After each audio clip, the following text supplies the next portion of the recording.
hurts. Hurts? I could feel Savathun behind my eyes, and she reached into my mind. What do you think these Hive feel when we reach into theirs? I also find the Scion's methods unsettling, but they can uncover Savathun's plans more efficiently than I ever could. Better to just put them out of their misery. Keitel believes these Hive might hold deeper secrets. Do not make the mistake of thinking these things deserve your sympathy. Even though they have the light. Maybe you were the wrong person to put on this assignment. They may be our enemies, but this feels like a new low for the Vanguard. For Zavala. Watch your mouth. You New Light see Zavala as some toothless diplomat, but you wouldn't believe what he sacrificed to become the man he is. Someone who will make the hard choice, and make sure his people understand why. Then I can't wait to hear the speech about all this. You want a speech? Today the Vanguard did what had to be done. Mercy prevailed. Speech over. Say it a little louder. I don't think this guy could hear you.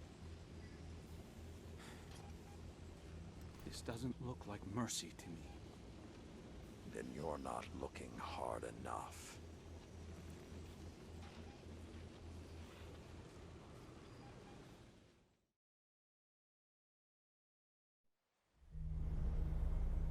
Long ago, even before there was a last city, I was deep on patrol in the old forest when a local villager sought me out. They asked me to catch a thief.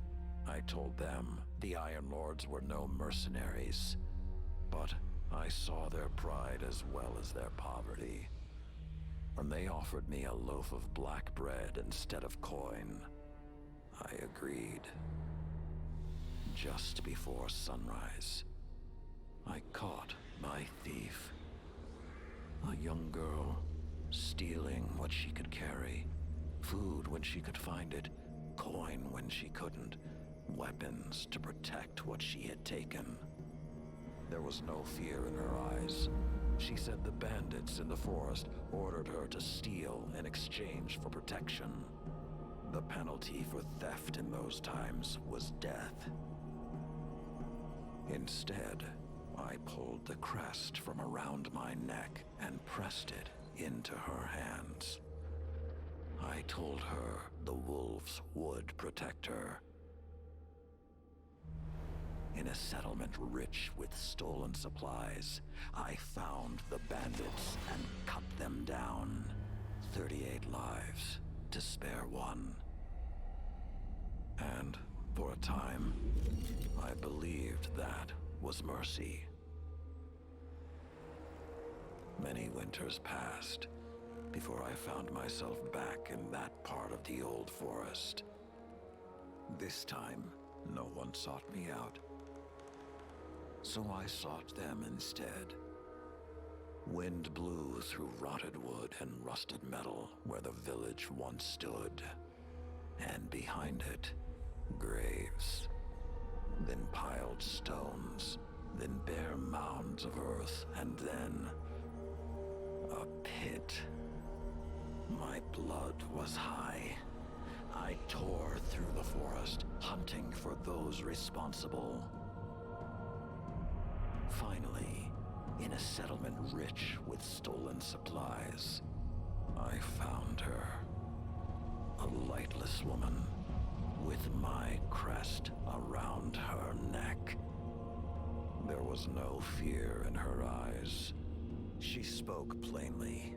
When the villagers could no longer tithe, her wolves no longer protected them. She bled them dry, and when they had no more to give, she sent in her men, unleashed her wolves. Mercy to an enemy cannot come at the cost of mercy for their victims.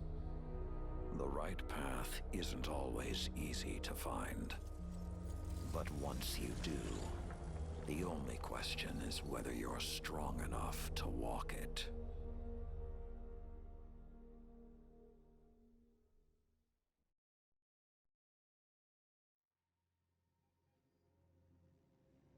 Consider that the next time you feel pity for our enemies.